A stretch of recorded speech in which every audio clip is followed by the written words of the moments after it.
ನನ್ನ ಹೆಸರು ಟಿ.ಎ. ಶಾನವಾಸ್, ಅಲ್ಪಸಂಖ್ಯಾತ ಮೋರ್ಚಾ ಅಧ್ಯಕ್ಷ, ದಕ್ಷಿಣ ಜಿಲ್ಲೆ.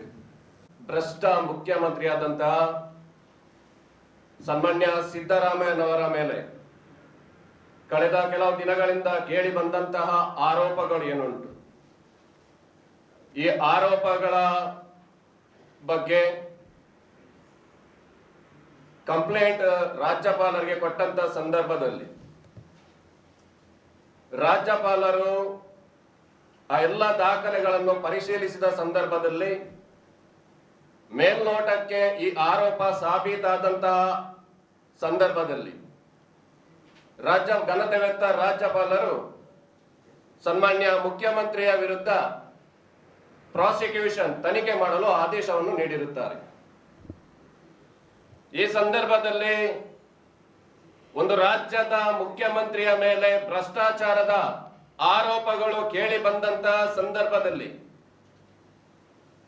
ಆ ರಾಜ್ಯದ ಮುಖ್ಯಮಂತ್ರಿಯವರು ವಿಳಂಬ ಮಾಡದೆ ನೈತಿಕ ಹೊಣೆ ಹೊತ್ತು ತಮ್ಮ ಸ್ಥಾನಕ್ಕೆ ರಾಜೀನಾಮೆಯನ್ನು ಕೊಟ್ಟು ಸಂವಿಧಾನದ ಅಡಿಯಲ್ಲಿ ಕಾನೂನಿನ ಪ್ರಕಾರ ತನಿಖೆಯನ್ನು ಎದುರಿಸಿ ತಮ್ಮ ಮೇಲೆ ಇದ್ದಂತಹ ಆರೋಪಗಳನ್ನು ಕಾನೂನು ಪ್ರಕಾರ ಹೋರಾಟ ಮಾಡಿ ಅದರಷ್ಟೆಯಲ್ಲಿ ಒಂದು ವೇಳೆ ಆರೋಪ ಮುಕ್ತರಾದರೆ ಮತ್ತೆ ಪುನಃ ಸಾಮಾಜಿಕ ಜೀವನಕ್ಕೆ ಬಂದು ಈ ರಾಜ್ಯದ ಜನರ ಸೇವೆಯನ್ನು ಮಾಡುವಂಥದ್ದು ಇದು ಒಂದು ವಾಡಿಕೆ.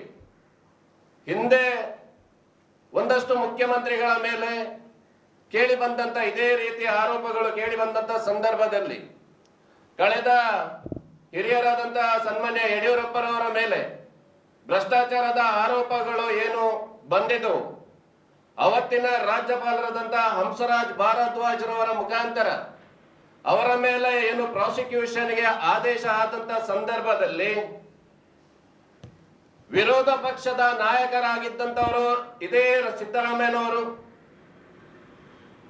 ಸಿದ್ದರಾಮಯ್ಯನವರು ಅಂದು ವಿರೋಧ ಪಕ್ಷದ ನಾಯಕರಾದಂತಹ ಸಂದರ್ಭದಲ್ಲಿ ನೀವು ಆಡಿದಂತಹ ಮಾತುಗಳು, ನೀವು ಹೇಳಿದಂತಹ ಪ್ರತಿಯೊಂದು ಶಬ್ದಗಳು ಇವತ್ತು ನೀವು ನೆನಪು ಮಾಡಬೇಕಾದಂತಹ ಸಂದರ್ಭ ಇವಾಗ ಬಂದಿದೆ.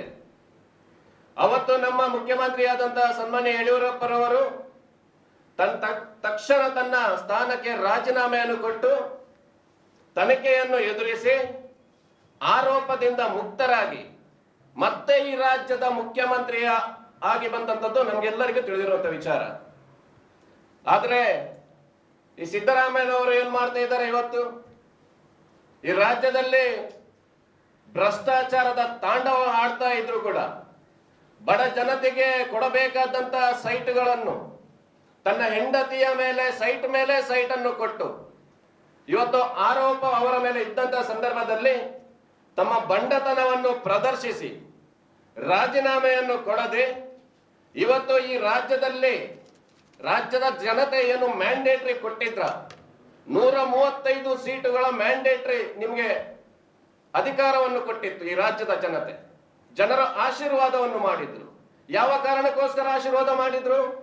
ಈ ರಾಜ್ಯದ ಜನರ ರಕ್ಷಣೆಯನ್ನು ಮಾಡಲಿಕ್ಕೆ, ಈ ರಾಜ್ಯದ ಕಾನೂನನ್ನು ಸುವ್ಯವಸ್ಥೆಯನ್ನು ಕಾಪಾಡಲಿಕ್ಕೆ ನಿಮ್ಗೆ ಅಧಿಕಾರ ಕೊಟ್ಟಂತ ಸಂದರ್ಭದಲ್ಲಿ ತಮ್ಮ ವೈಯಕ್ತಿಕ ಕಾರಣಕ್ಕೋಸ್ಕರ ತಮ್ಮ ಮೇಲೆ ಆರೋಪ ಬಂದಂತ ಸಂದರ್ಭದಲ್ಲಿ ರಕ್ಷಣೆಯನ್ನು ಮಾಡಬೇಕಾದಂತ ಇವತ್ತು ರಾಜ್ಯ ಸರ್ಕಾರ, ಇವತ್ತು ಮುಖ್ಯಮಂತ್ರಿ ಆದಂತಹ ಸಿದ್ದರಾಮಯ್ಯ, ಉಪಮುಖ್ಯಮಂತ್ರಿ ಆದಂತಹ ಡಿ.ಕೆ. ಶಿವಕುಮಾರ್, ಗೃಹ ಸಚಿವರಾದಂತಹ ಪರಮೇಶ್ವರ್ ಮತ್ತು ಇಡೀ ಅವರ ತಂಡ ಈ ರಾಜ್ಯದ ಜನರ ರಕ್ಷಣೆಯನ್ನು ಮಾಡ್ತಾ ಇಲ್ಲ.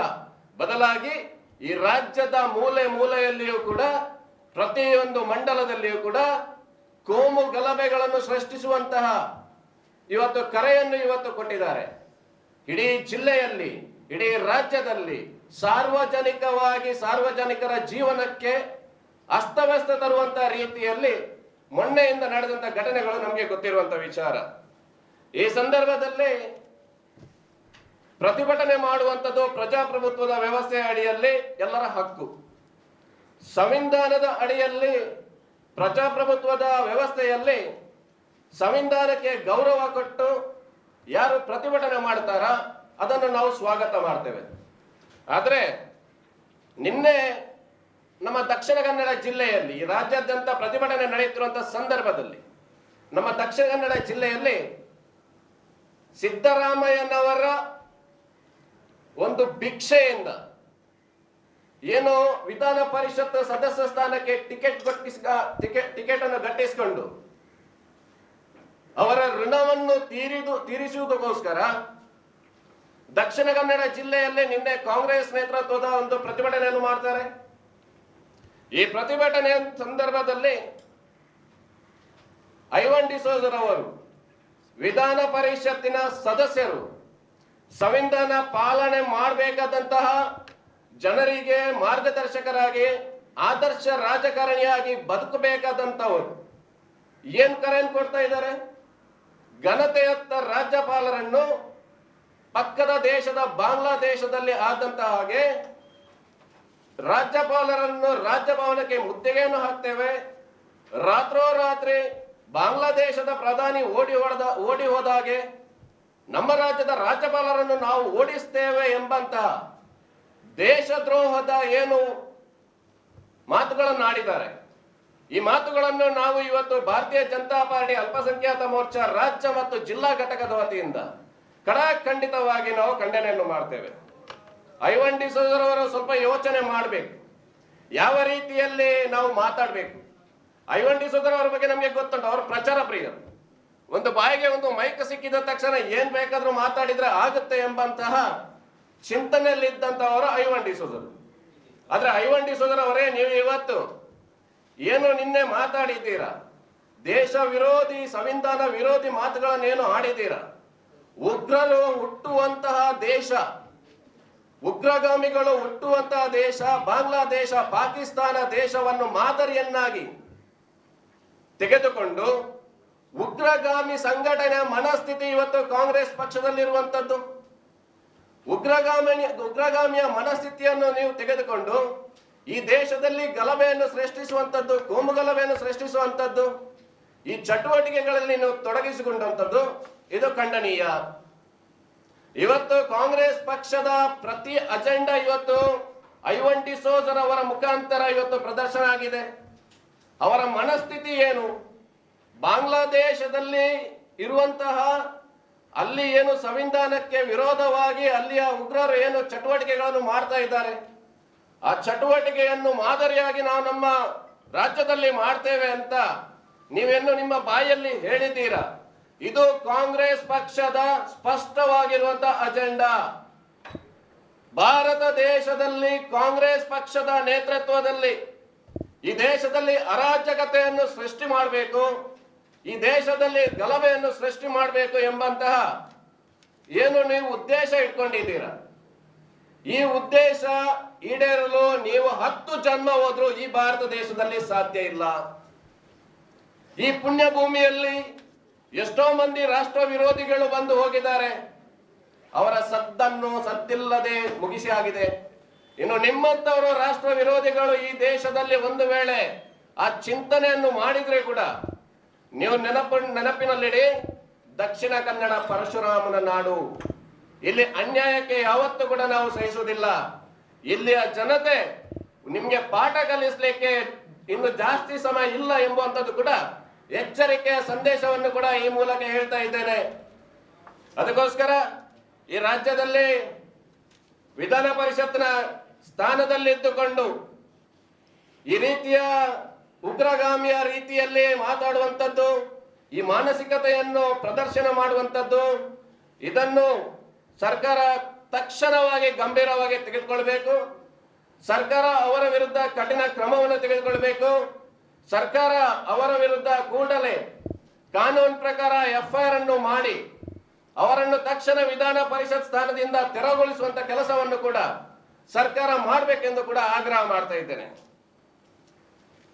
ವೃತ್ತಿಯಲ್ಲಿ LLB ಮಾಡಿಕೊಂಡು ಕಾನೂನು ಪದವಿ ಮಾಡಿಕೊಂಡು ನಾನೊಬ್ಬ ಕಾನೂನು ಪದವೀಧರ ಅಂತ ಹೇಳಿ ಏನು ಜಂಬ ಕೊಚ್ಚಿಕೊಂಡು ಸಾರ್ವಜನಿಕರ ಮುಂದೆ ಭಾಷಣವನ್ನು ಮುಗಿಯುತ್ತಿರುವಂತಹ ಐವನ್ ಡಿಸೋಜರ್ ಅವರೇ, ರಾಜ್ಯದಲ್ಲಿ ಒಬ್ಬ ಮಾದರಿ ಒಂದು ವಿದ್ಯಾವಂತ ಒಬ್ಬ ಮಾದರಿ ರಾಜಕಾರಣಿಯಾಗಿ ಬದುಕಬೇಕಾದಂತ ನೀವು ಈ ತರ ಭ್ರಷ್ಟಾಚಾರದ ಮುಖ್ಯಮಂತ್ರಿ ಅವರಿಗೆ ಬೆಂಬಲ ಕೊಡುವಂತದ್ದು, ರಾಷ್ಟ್ರ ವಿರೋಧಿ ಚಟುವಟಿಕೆಗಳಲ್ಲಿ ತೊಡಗಿಕೊಂಡಿರುವುದು ಇದಂತೂ ಅಕ್ಷಮ್ಯ ಅಪರಾಧ.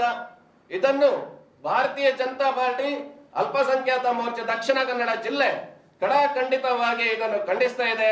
ಮಾತ್ರ ಅಲ್ಲ, ಇವತ್ತು ನಾವು ಅಲ್ಪಸಂಖ್ಯಾತ ಮೋರ್ಚಾದ ವತಿಯಿಂದ ಐವನ್ ಡಿಸೋಜರ ಮೇಲೆ ನಾವು ಇವತ್ತು ಕಂಪ್ಲೇಂಟ್ ಅನ್ನು ರಿಜಿಸ್ಟರ್ ಮಾಡ್ತೇವೆ. ಜಿಲ್ಲಾಧ್ಯಕ್ಷರಾದಂತಹ ಶಾನ್ವಾಸ್ ರವರ ನೇತೃತ್ವದಲ್ಲಿ ನಾವು ಇವತ್ತು ಕದ್ರಿ ಸ್ಟೇಷನ್ ನಲ್ಲಿ ನಾವು ಇವತ್ತು ಅವರ ಬಗ್ಗೆ ಪ್ರಕರಣವನ್ನು ದಾಖಲು ಮಾಡ್ತಾ ಇದ್ದೇವೆ. ಆ ಪ್ರಕರಣ ಗಂಭೀರವಾಗಿ ತೆಗೆದುಕೊಂಡು ಅವರ ಮೇಲೆ ಎಫ್ಐಆರ್ ಅನ್ನು ಮಾಡಿಕೊಂಡು ಸೂಕ್ತವಾದಂತಹ ಕಾನೂನು ಕ್ರಮ ಸರ್ಕಾರ ತೆಗೆದುಕೊಳ್ಬೇಕೆಂಬಂತ ವಿನಂತಿಯನ್ನು ಈ ಹೊತ್ತಿನಲ್ಲಿ ಮಾಡ್ತಾ ಇದ್ದೇನೆ.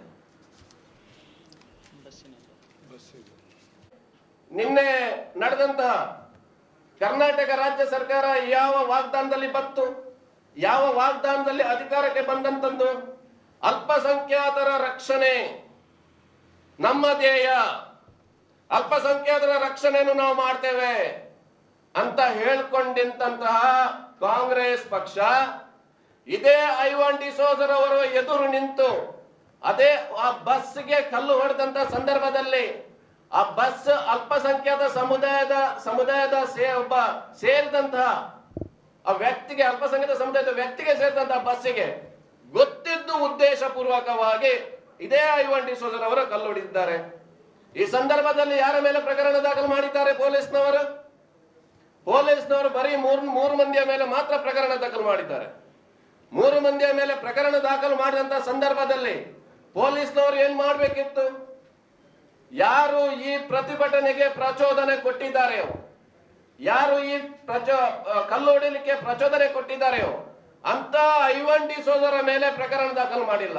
ಹಾಗಾದ್ರೆ ಇಲ್ಲಿ ಇವರು ದ್ವಂದ್ವ ನಿಲುವನ್ನು ಇಟ್ಕೊಂಡಿದ್ದಾರೆ.